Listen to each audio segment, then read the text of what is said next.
All right, y'all, welcome to part 2 of my journey vlog of building Trailblaiz. So for this part, I wanted to talk about the building itself, how I taught myself how to code apps and where to go and where to start and the challenges of that. I'm not gonna get too much into the technical details, but if you are out there right now and you're vibe coding, you're working with different types of AI, what I talk about right here might help you out. Although AI changes extremely quickly, this is the process of my ideation and how I brought things together.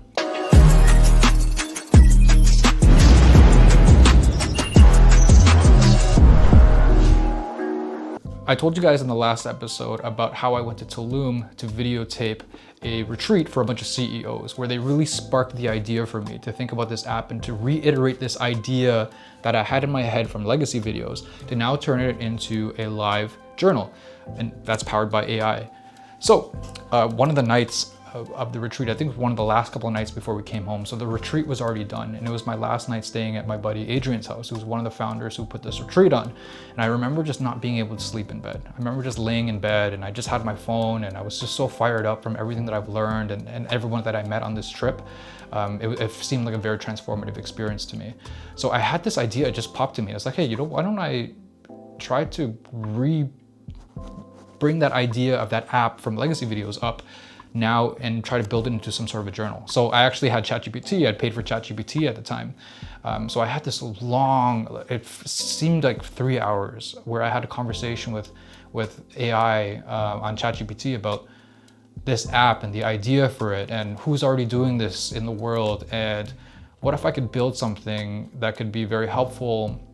How would that look? And even down to the name. I actually that night landed on the name Trailblaiz. It just came to me, actually. It suggested all these other ideas, but this name just divinely came to me. And the reason that I picked Trailblaiz was because, and I spelled it differently too, right? So regular Trailblaiz is spelled with a B-L-A-Z-E at the end, but for me it's B-L-A-I-Z. Number one, because the other one, the domain wouldn't have been available anyways, but because Trailblaiz, both the trail and the blaze both have the words AI in it, which is funny. So, and I picked Trailblaiz because you're a trailblaze. This is for leaders who take the responsibility for themselves to lead their life, to lead the people in their life. So I built it for people who have responsibilities. Originally, it was supposed to be high performers, all the people that was on that retreat.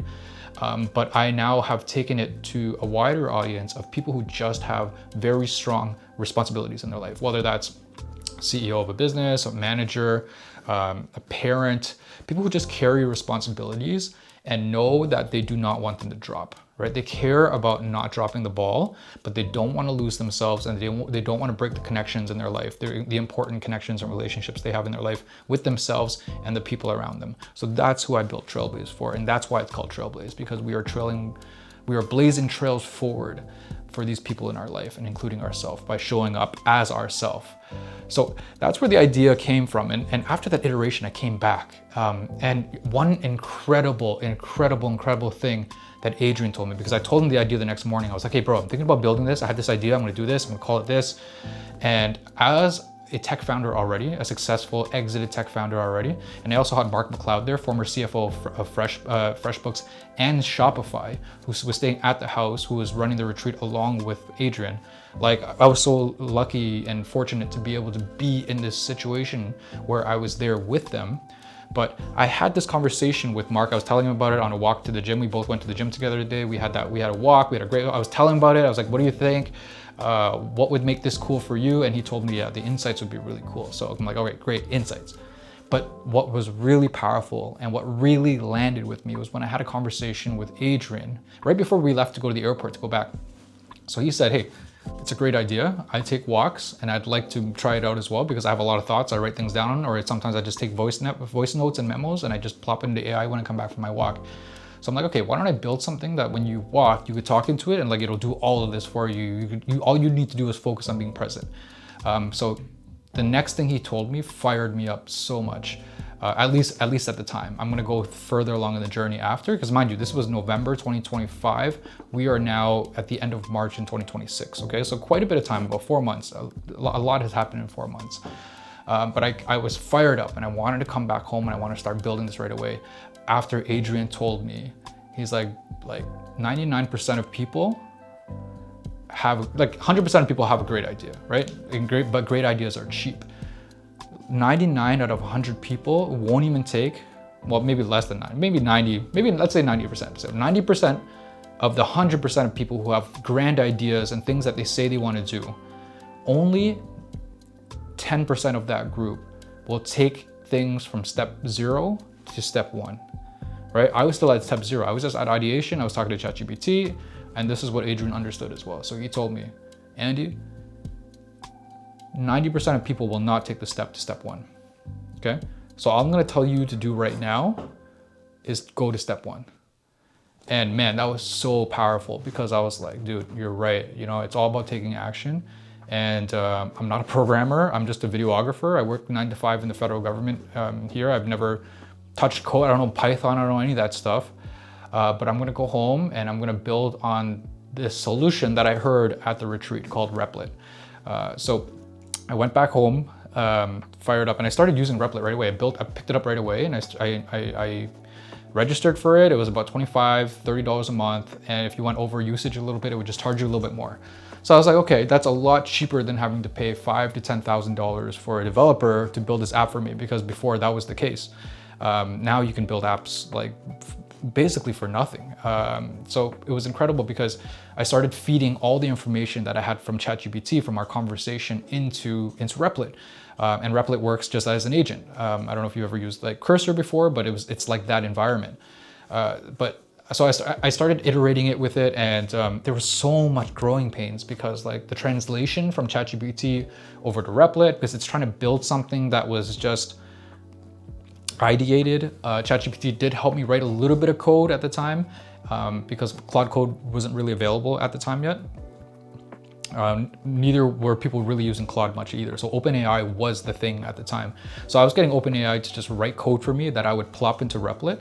And then it created a really cool first iteration. So when I first saw the first iteration, and I have some screenshots that I think I can post up now too, I was like, wow, this looks cool. It already looks like a legitimate app. But there was so much for me to learn because all of the errors were in like the API connections. And so the idea is that you use the app, you type in it, you speak into it, and then it has this data. It has to go to AI to get the insights, right? Because that's what the AI insights do. And then it has to come back to the device, and then it has to display in the device. If you're not a coder, like this is not very easy to do, right? You have to tell it to do a lot of things, a lot of stops. So Replit, I'll tell you pros and cons about Replit. Replit was fantastic for me as a learner, okay? As a beginner, it was so good because it did what I needed it to do. And I was able to open the Expo Go, which is like the staging environment, you can say, for the app. So you would do iterations, and then the staging environment, it would pop up on your phone. You have to open this app called Expo Go. You scan the QR code, and now it feels like this app is now on your phone. So I'm like, oh, this is really, really cool. But the outline was cool. The UX and the UI looked pretty cool. Like it was looking pretty good. It was a very, very, very great first draft. But there were so many bugs with it. Like I wasn't able to connect to API properly because I had to get API keys and I had to program this into my Replit, and then everything had to talk to each other, and then everything had to be authenticated as well. So figuring it out was very, very tough. And I needed AI to walk me through things like that. And ChatGPT, sometimes it wouldn't really understand the system. It would tell me things that with certain menus and options that weren't there on Replit, right? So it was a lot of like really teaching myself what coding looks like and what files look like once they're coded, and like what would be in a Notion or a GitHub when it comes to scripts. So it's like, yes, vibe coding is easy, quote unquote, but you have to be willing to learn the process of vibe coding. And you have to understand, you don't need to understand the code. You don't need to learn the code. But what you do need to understand is how code kind of works together and is organized, and what the big picture looks like when you're developing your app and how things connect together, okay? The good thing about Replit, my favorite thing about Replit, and why I say it's great for beginners, was because the staging environment and the development environment was basically side by side. Okay, I did not have to connect anything to anything else. I just told Replit what to do. It would do it, and then it would push it to the staging the staging area, and I'd be able to access the staging area from Expo Go. And I'd be seeing the updates live on my phone, and I'd be like, oh, okay, that's cool. But there were still so many errors that I was dealing with. I remember one particular error that drove me. I remember one particular error that drove me nuts, like nuts for months, weeks and months. I almost gave up because of this. But my journals were deleting. Every time there was a major update, let's say I had to make a major update to some UX or some code, some screens or something like that, like something that was pretty big when it comes to the functionality of the app, which at this stage, you're gonna be tinkering a lot. So there's gonna be a lot of major updates like this.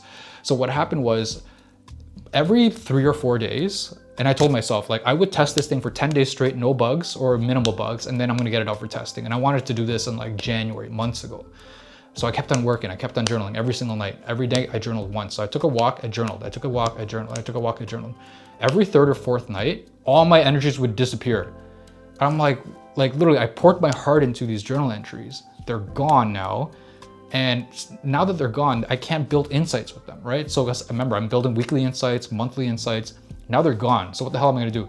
So this went on for like months where I was losing journal entries and I was probably losing hair as well. And it was driving me absolutely nuts because I was like, I cannot get this out to the people right now because I can't have them losing their journal entries. So I kind of just put it onto the side for a while, and I just put this app on ice for a little while. And then I seemingly gave up on the dream. I was so fired up about it. And this is a lesson, I'll end this video here. This is a lesson in motivation and inspiration, because typically when we get a new idea, and this happens in my life all the time, I get an idea, I get so fired up about it. I get so passionate. I'm like, this is amazing. It's gonna change the world. I'm gonna do this. And I've done this with like so many businesses in the past and ideas in the past that I took it and I carried things from 0 to 3. And then I would drop them I'd go to 0 to 3 super fast. And a lot of people can't do that, but I can go from 0 to 3 fast out of a scale of 10.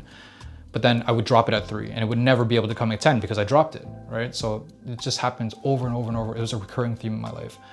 So this was just another one of them. I was so embarrassed. I was like, oh, all these founder friends that I have now, they're just, you know, I was so gung-ho about this idea. They had signed up for testing, they were showing interest, and then all of a sudden I'm just pushing it to the wayside because I have other projects that are popping up that I have to take care of. A lot of editing projects. I have like my 9-to-5 job, and I also have my son to take care of, my health to take care of. Everything was declining, all right? Because I felt overwhelmed with everything that was going on. So I think I'm gonna end video 2 there. And please like, share, subscribe if you'd like to follow along this founder journey of Trailblaiz. I really think that this app is revolutionary, and I think it really could change the world because it can change you inside. And I do believe that our inner reflection manifests itself in the outer reflection. So if you could really figure out and make sense of what's going on inside your head, your entire world, your entire external world is going to change. All your relationships,